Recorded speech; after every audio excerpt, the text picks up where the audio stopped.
U ime Allaha, milostivog, svemilosnog. Kako je uzvišenog Allaha doživio blagoslovljeni poslanik Muhammed a.s. i kako je razgovarao s njim. Jedan događaj posebno važan zbio se tokom posljednjih godina boravka blagoslovljenog poslanika a.s. u Meki, a koji je ostavio svoj trag na ukupni religijski život sljedbenika Islama, što je teško razumjeti za one čiji svijet je postao ograničen na fizički obujam stvarnosti. Taj događaj je noćno uznesenje na nebo i najzad u prisutnost samoga Boga. Tokom mjeseca Redžepa, vjerovatno 27. dana ovog mjeseca, blagoslovljeni poslanik a.s.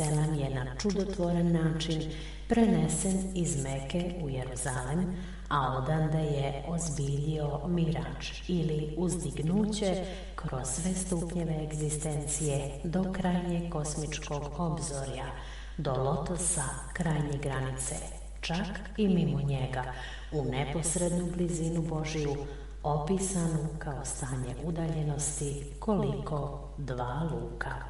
Jahao je na mističnom atu buraku i vođen je melekom Džibrilom. Časni Kur'an ukazuje na to noćno putovanje kada kaže: hvaljen neka je onaj koji je u jednom času noći preveo svoga roba iz hrama svetog u hram daleki, čiju smo okolinu blagoslovili kako bismo mu neka znamenja naša pokazali. On uistinu sve čuje i sve vidi. Sura El-Isra, ajet 1. Ovo snažno središnje duhovno iskustvo blagoslovljenog poslanika a.s. primjer je duhovnog uznesenja i obrazac za duhovni život. Noć uzlaska na nebo, Lejletul Miraž, je nešto što je u potpuno simetričnom srazu sa noći izuzetne snage, Lejletul Qadr, kada je časni Kur'an objavljen u posljednjoj trećini svetog mjeseca Ramazana. Iskustvo blagoslovljenog poslanika a.s. u događaju Mirađa predstavlja izvorište brojnih remek dijela islamske književnosti, uključujući dijela Ibn Arabija i Sanaija, koji je čak izvršio utjecaj na evropsku književnost, posebice na Danteovu božansku komediju, koja je također utemeljena na ideji uznesenja na nebo. Mirađ je poslužio kao vrelo nadahnuća pokoljenjima muslimanskih duhovnjaka i mistika i ponudio je sami opis kosmosa. Mirađ također predstavlja ona unutarnja iskustva koja je ozbiljio blagoslovljeni poslanik a.s. tokom Mirađa, a za koja se kaže da su odražena u pokretima i zazivima dnevnih molitvi, salata ili namaza koji predstavlja središnji ili najtemeljitiji obred Islama. Časni Kur'an podučava muslimane da se mole, ali sadašnji oblik molitve je utemeljen na praksi ili sunnetu blagoslovljenog poslanika a.s. i povezan je sa njegovim mirađom. To je i razlog zbog kojega je on kazao: dnevne molitve su mirađ pravovjernih. Prema tradicionalnim islamskim izvorima, međutim, svi muslimani su kadri duhovno iskusiti mirađ, dok u slučaju blagoslovljenog poslanika a.s. i samo u njegovom slučaju mirađ nije bio samo duhovni, nego i tjelesni. Razumjeti značenje ovog dubokog svjedočanstva i njegove istine znači nužno se osvrnuti na tradicionalna izvješća o mirađu i razumjeti značenje tradicionalnog kosmosa u kojemu se desio mirađ. To pregnuće za uzvrat nužno iziskuje odgovor na neke prigovore koje su uputili neki moderni kritičari zaslijepljeni uspjehom moderne znanosti na fizičkom planu i nekom vrstom totalitarizma koji često nesvjesno pretvara znanost pojedinog plana stvarnosti u znanost o cjelokupnoj stvarnosti, osiromašujući tako stvarnost do te mjere da ona postaje pod ljudskom stvarnošću.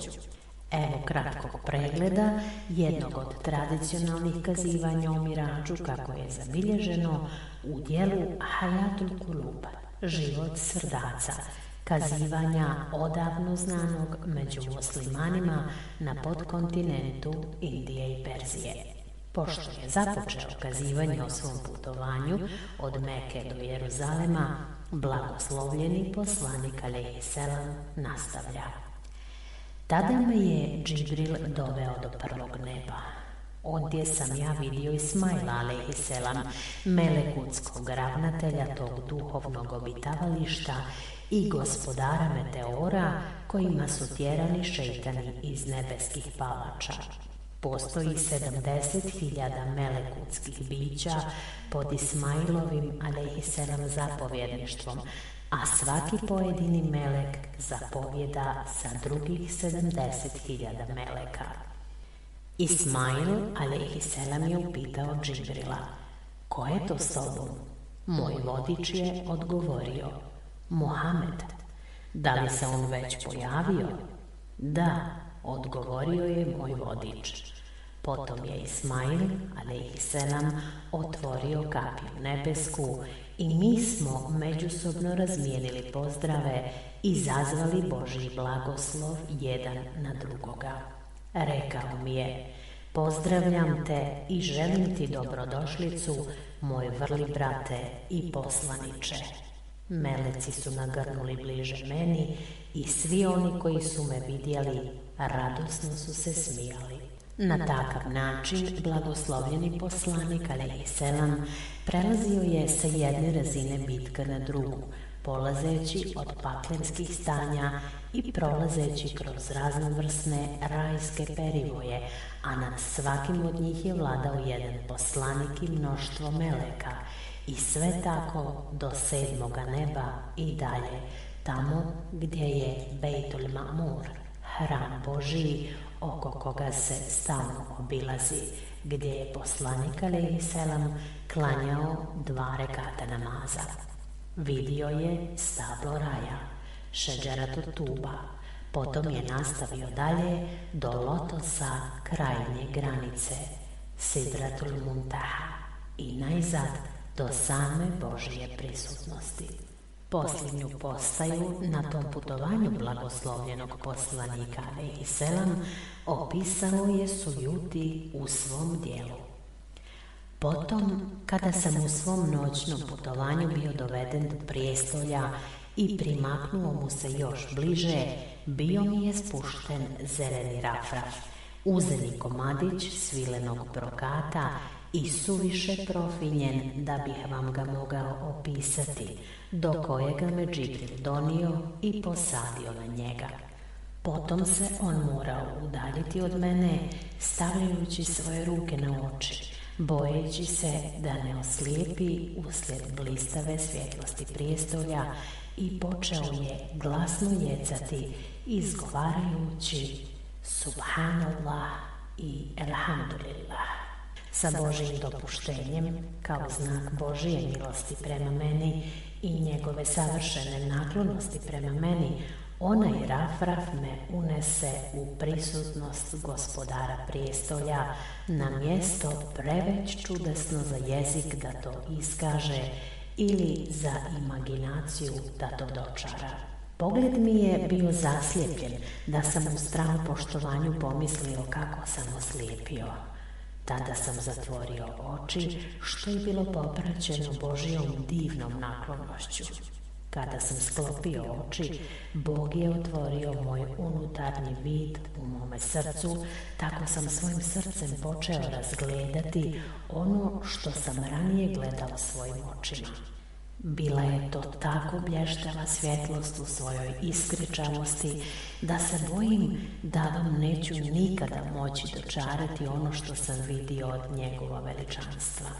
Potom sam usrdno molio svoga Gospodara da upotpuni svoju naklonost prema meni, darujući mi milost da nepokolebljivo vidim njegovo lice snagom svoga srca.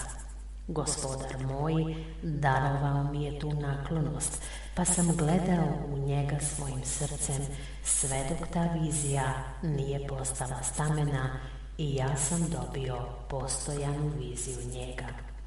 On je bio ondje kada je dignut zastor ispred njega, sjedeći na svome prijestolju, u svome dostojanstvu, svojoj moći, svojoj slavi, svojoj uzvišenosti, ali osim ovoga drugo mi nije bilo dopušteno da vam opisujem.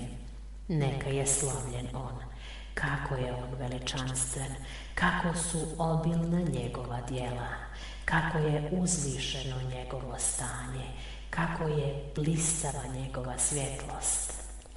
Potom mi je darovao nešto od svoga dostojanstva i privukao me bliže sebi, što je bilo nešto poput onoga što je on kazao u svojoj knjizi, obavještavajući vas o tome kako će on postupiti sa mnom i iskazati mi čast. Jedan izuzetne snage stajao je u stavu mirno kada je on bio na najvišoj tački na obzorju.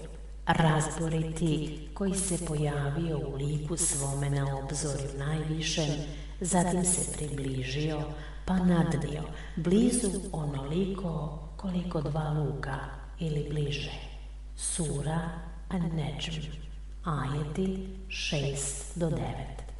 To znači da kada se on nadnio nada mnom, on me tako približio sebi na odstojanje, koliko je odstojanje između 2 kraja od luka, čak i bliže, i objavio robu njegovu ono što je objavio. Sura An-Nedžm, ajet 10. To jest ono čime je on bio odlučio da me radosnim učini. Srce nije poreklo ono što je vidjelo. Sura An-Nedžm, ajet 11. To jest moje viđenje njega snagom moga srca. Vidio je najveličanstvenija znamenja svoga Gospodara. Sura An-Nedžm, ajet 18.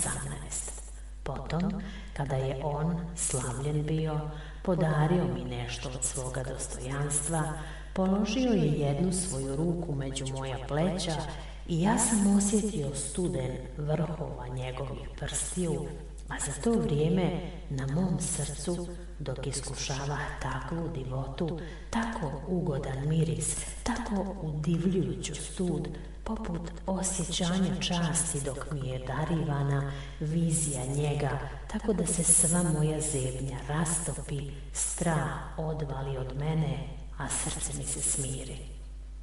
Tada bijah ispunjen duhovnom radošću, oči mi bijahu osvježene i ta divota i blaženstvo bijahu zadržavani na meni, dotle da sam počeo da se sagibam i da se povijam lijevo, desno, kao da me savladavao drijemeš. Zacijelo mi se činilo kao da je sve na nebesima i na zemlji pomrlo, jer nisam čuo niti žamor meleka, niti sam vidio ikakva tamna tijela, dok mi je moj Gospodar dopuštao da ga gledam. U tom času me napusti moj Gospodar, kako je sam želio postupiti, potom mi vrati natrag moja osjetila, a bijaše to tako kao da sam bio zaspao, pa sam se probudio iz sna. Onda sam došao sebi i bio sam smiren, svjestan gdje sam bio i kako sam iskusio iznenadnu naklonost i bio počašćen jasnom povlasticom. Potom mi je govorio moj Gospodar, slavljen i hvaljen neka je on. Muhamede, da li znaš o čemu raspravlja najuzvišeniji melekutski zbor? Odgovorio sam, Gospodaru, ti najbolje znaš o tome kao i o svemu drugom, jer ti si onaj koji poznaje nevidljivo. Oni raspravljaju, reče on, o stupnjevima i vrlinama. Da li znaš, Muhamede, šta su stupnjevi i vrline? Ti, Gospodaru, rekoh ja, znaš najbolje i ti si onaj koji je mudar. Potom Allah reče, stupnjevi se tiču nečijeg vršenja obrednog pranja u trenucima kada je to neprilično, hodeći pješice na religijske skupove sa iščekivanjem pogledajući naredni čas molitve kada je jedno vrijeme molitve prošlo. Glede vrlina, one se tiču toga da se nahrane gladni, da se širi selam, da se obavlja molitveno bdjenje noću kada ostali spavaju. Nikada nisam čuo ništa slađe i ugodnije od milozvučnog zvuka njegovog glasa.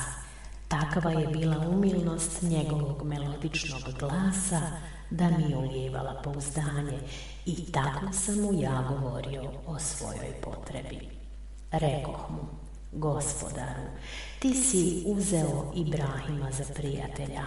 Govorio si sa Musaom licem u lice. Idriza si podigao na visoko mjesto. Sulejmanu si dao kraljevstvo kakvo niko poslije njega nije mogao zadobiti, a Davudu si dao Zebur. Šta je onda ostalo za mene, Gospodaru?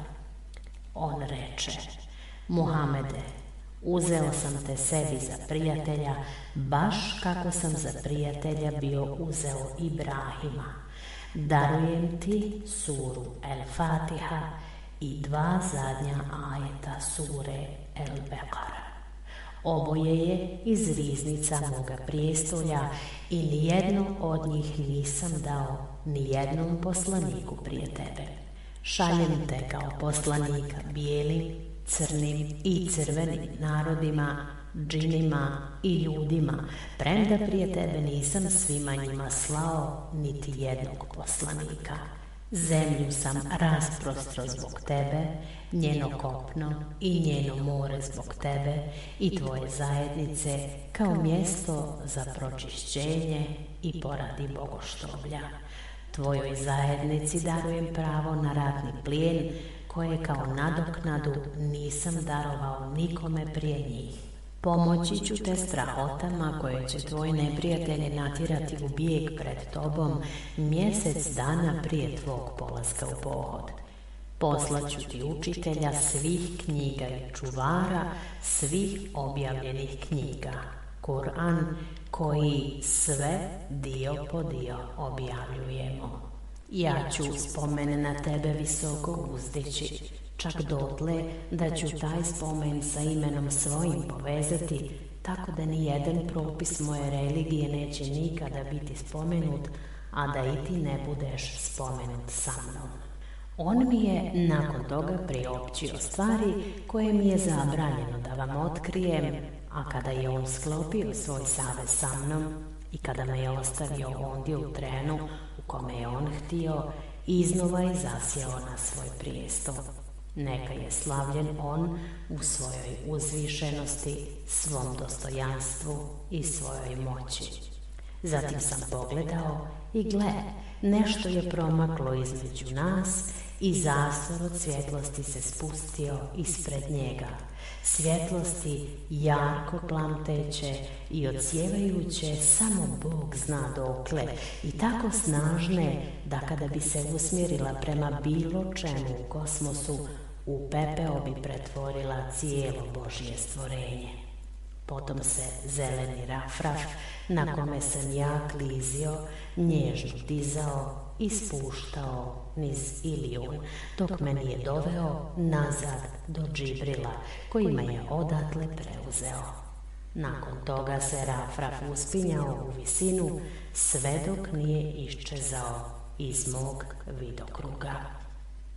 Mirač blagoslovljenog poslanika alejhiselam, koji je tako središnji za islam, istodobno je i u učenjima islama postao jedan od najtežih elemenata za razumijevanje mnogim mladim muslimanima koji su pretrpjeli utjecaj modernog znanstvenog svjetopogleda. Zapravo, neki modernizirani muslimani koji žele svesti islam na racionalizam i isprazniti ga od sve njegove ljepote i izuzetnosti, nastojali su objasniti ovaj središnji događaj sukladno racionalističkim shvaćanjima. Danas ne postoji ništa nelogično ili neznanstveno u vezi sa noćnim uznesenjem na nebo, ukoliko se ljudi samo prisjete ograničenja sa kojima je započela prirodna znanost. Ova poteškoća je u tome što se ta ograničenja obično zaboravljaju, kao i uvjeti koje sebi prirodna znanost nameće u svom istraživanju fizičke stvarnosti, te i u tome što su ta ograničenja i uvjeti pogrešni za samu tu stvarnost. To je onaj redukcionizam koji drži mirač, kao i Kristov uzlazak na nebo i mnoge druge religijske događaje spomenute u časnom Kur'anu i drugim svetim spisima nestvarnim i iluzornim. Moderna znanost tvrdi da istražuje fizičku stvarnost, a ne ostale razine stvarnosti kakve su one duhovne. Vodeći znanstvenici su zapravo prvi koji prihvataju to ograničenje i obično prvi ustaju protiv pretjeranog uopćavanja moderne znanstvene vizije znanstvenika sklonih pojednostavljenim učenjima i pseudofilozofa. Međutim, znanstveni prestiž je danas takav da ljudi jednostavno uzimaju kao nerealno sve što nije prihvatljivo za moderni znanstveni svjetopogled. Ta činjenica predstavlja golemu tragediju moderne znanosti, koja predstavlja takvu destruktivnu snagu unatoč nekim pozitivnim aspektima. Što se tiče mirađa, on ukazuje na putovanje u viša stanja bitka, a ne puko prolaženje kroz zvijezdani prostor. Šta više, pošto je to duhovno načelo, onom duševnom, a to duševno princip onom fizičkom, tad je uvijek moguće da niže razine stvarnosti budu uključene i upijene u one više razine stvarnosti. Uzlazak na nebo blagoslovljenog poslanika alejhiselam, fizički, duševno i duhovno, znači to da su svi elementi njegova bića bili uključeni u to krajnje iskustvo koje je predstavljalo potpuno ozbiljenje jedinstva, at-tauhid. Njegovo tjelesno uznesenje također označava plemenitost i dostojanstvenost ljudskog tijela kakvim ga je Bog stvorio. Nema ničeg neznanstvenog ili nelogičnog u vezi sa mirađom ukoliko se išta razumije u vezi sa brojnim razinama tradicionalnog univerzuma i u vezi sa ograničenjem sveukupne moderne znanosti na samo jednu razinu stvarnosti, to jest fizičku, a nije bitno kako daleko se ona proteže i do koje granice doseže. Nema ničeg goreg od svođenja veličanstvenih događaja povezanih sa vrlim utemeljiteljima religije na bezazlene događaje svakidašnjeg života u želji da, kao ovi, budu prihvatljivi.